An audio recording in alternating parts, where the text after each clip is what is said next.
Beautiful Pogba again!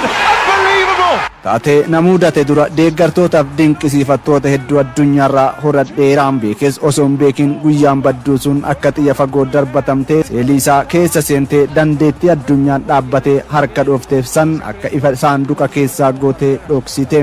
Obboleessa tiruu fi hiriyoota akka ofii isaatti amanuunis ganameeraam. Rakkoon qoraasuma dhiiratiin akkuma jedhamu kutataan gurbaan Firaansii magaalaa Laaginyi Saarmaanitti dhalatee onnachiiftee turtii waggoota 3 booda kubbaa miilaa irraa adda ba'e jedhametti deebi'een Paul Pogban sababa miilli isaa dheeraa ta'ee fi akkaataa kubbaa inni itti to'atu irraa ka'uun maqaa masoo El Polbo Octopus jechuunis itti qoosuun taphataan ganna 32 Paul Pogban maatii hiddi dhaloota Giinii ta'e irraa Firaansi magaalaa Laagenyi Saarmaanitti dhalateen umurii isaa ijoollummaatti kilaboota Firaansi garagaraa keessa taphateera. Akaadaamii Manchester United keessa waggaa 3 ture. Shaampiyoonii addunyaa ta'uu hanga yeroo lama tapha xumuraan waancaa addunyaarra taphachuu taphataa cimaaf dargaggeessa cimaa garee biyyaalessa Firaansi Champions League Awurooppaan kilaba magaalaa Turiin Juventus waliin xumuraaf ga'uu Liiga Awurooppaan Manchester United waliin injifachuun Juventus waliin ammoo waancaa Scudettoodhaa 4 milkeeffachuutti taphataa ga'eedha.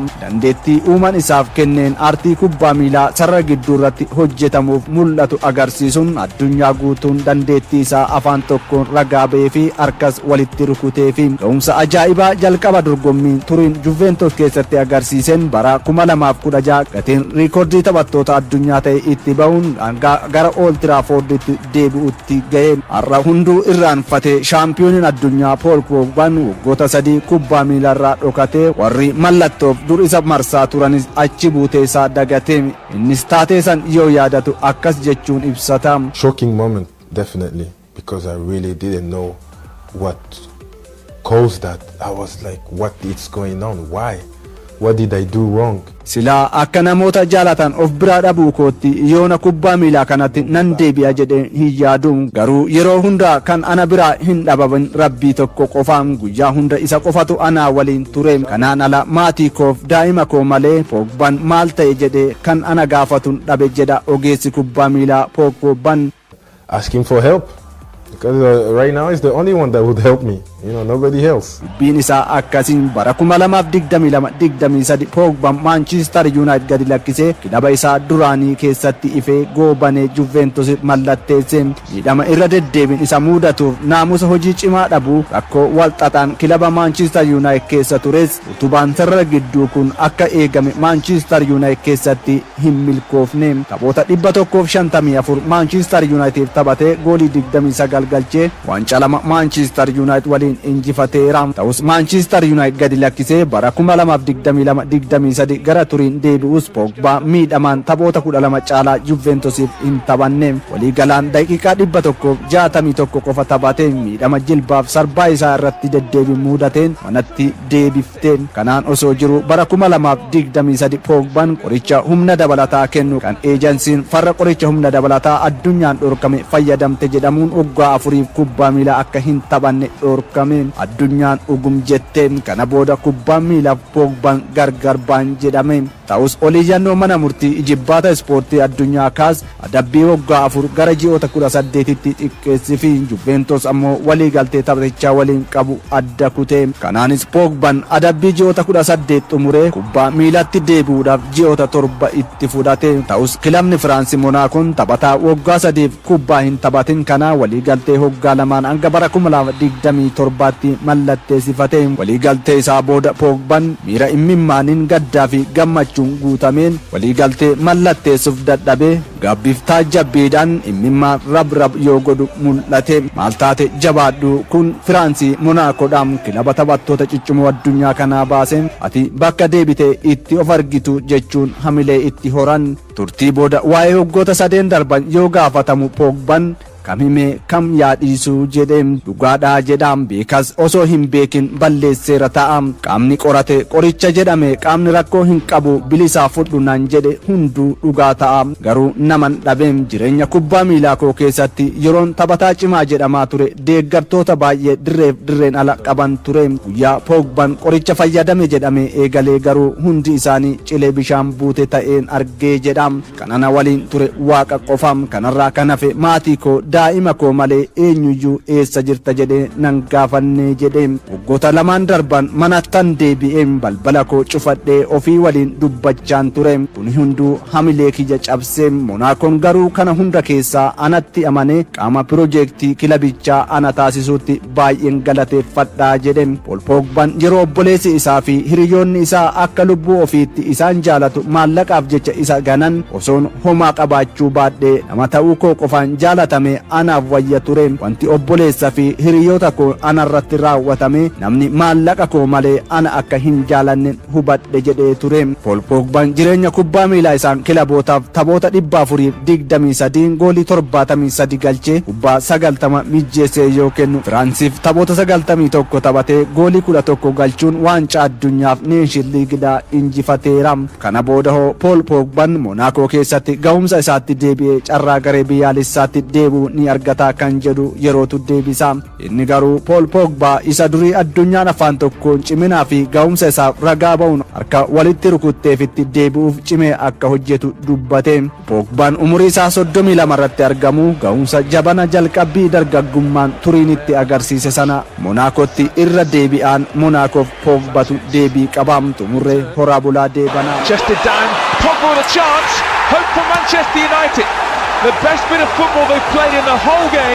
Taphataan duraanii Baarseloonaa fi Siiviyaa Ivan Rakitic kubbaa miilaarraa soorama bahuudha kan beeksiseen umurii 37 kana booda kubbaa miilaan taphatu jechuudhaan kaleessa kan ifoomsee bara darbee kilaba biyyasaa Hajduk Duk Splitiif kan taphachaa kan ture lammiin Krooshiyaa kun achuma kilaba kana keessatti hojii kan argate gargaara leenjisaa kilabichaa ta'uudhaan muudameera. Ivan Rakitic gara hojii leenjisummaatti fuulleeffachuu isaas Rakitic kan dubbate kan dura taphataan sarara gidduu kun Baarseloonaa fi Siiviyaa keessatti yeroo milkiin La Liga Spainiin kan dabarsee jaalatamuu Baarseloonaa waliin waancaadhaan kan inni faayamee sarara gidduu irratti Baarseloonaa keessatti ga'umsa olaanaa mul'isaati kan ture waancaa La Liga Spain 4 akkasumas ammoo kan Champions League Awurooppaa tokko Baarseloonaa waliin shaampiyoonii ta'eera. Bara dorgommii 2014-15 Baarseloonaan Juventus goolii 3-1 injifachuudhaan shaampiyoonii ta'uun isaa ni beekama. Yeroos goolii Ivan Rakitic goolii tokko Baarseloonaa fi kan galchee ergasii garuu Baarseloonaan waancaa Champions League Awurooppaa kana argachuu hin dandeenye. Kalatti Ivan Rakitic waancaa kilaboota addunyaa mo'amtoota Spain akkasumas Copa del Rey Baarseloonaa waliin shaampiyoonii ta'uudhaan yeroo gaarii Baarseloonaa keessatti kan dabarsee kalatamu kilaba Siiviyaa keessattis waancaa liiga Awurooppaa 2 shaampiyoonii ta'uudhaan waancawwan gurguddoo seenaa kubbaa miilaa isaatiin kan inni milkeeffate. Seenaa kubbaa miilaa isaatiin Ivan Rakitic dorgommii hundaanuu taphoota 887 goolii 126 kilabootaa fi kan inni galchee. Odeeffannoon biraatti hunca'u waancaa Awurooppaa dubartootaa kaleessa kan eegalee qopheessituun waltajjichaa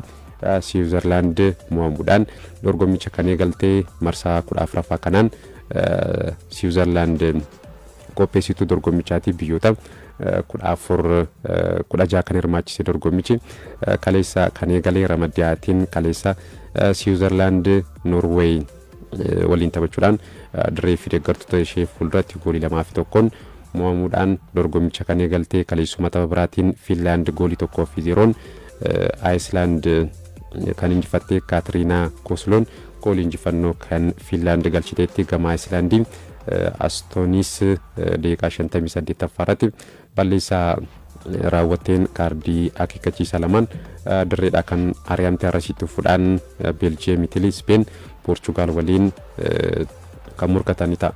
Gidduutti qophii simbiraan geenyaa Paul Pogba irratti Shifarraa Jaamboo qophii qindeessee jira. Isa dhaggeeffannee walitti deebina. Odeeffannoo harkatafan muraasa simbiraan ga'uu fi Rodrigoon Real Madrid keessatti gammadaa kan taane The Athletic kaleessa galgala kan gabaasee taphataan kun carraa taphaa leenjisaa haaraa Xavi Alonso jalattis argachaatii hin jiru. Kanaaf ammoo dubbii fixaan taphatichaa kan Rodrigo jechuudha gammadaa kan taane kan dubbatee taphatichi tarii gara Premier League England imaluu akka danda'us gaafamaati kan jiru caalatti Mikel Artetaatiin kan leenjii Arsenal Rodrigo hordofaati kan jiru kanatti ammoo taphataan duraanii Napoli Ciro Immobile gara seeree Italiitti deebi'uudhaaf akka ta'es gaafamaati kan jiru Bolognaan taphataa kana mallatteessifachuudhaaf akka walii galee football Itaaliyaatu kan gabaasee kanatti ammoo goleegaan Manchester United Andre Onanaan jijjiirraa ganna kanaatiin Manchester gadhiisuu akka dandeenyu yookaan ammoo achuma United turuudhaaf fedhiin jiru olaanaa akka ta'e kan gabaafame kanatti ammoo Christian Mosquera Valenciaan waliigaltee haaraa taphataan kun akka dheeressu gaafateeti kan ture ta'us garuu taphatichi gaafii Valenciaan waliigaltee haaraa dhiyeessee ture diduudha kan gaafame caalatti taphatichi Arsenal fi taphachuu akka barbaadu heermaati kan jiru Chelsea ammoo jijjiirraa Joao Pedro xumuruu beeksiseera taphatichi waliigaltee waggoota 8 kan mallatteessee Bayer Leverkusen ammoo konsaa mallatteessifachuuf foomsara waliigalaan odeeffannoo ispoortii yeroo kanaaf qabadee xumuree kan jira.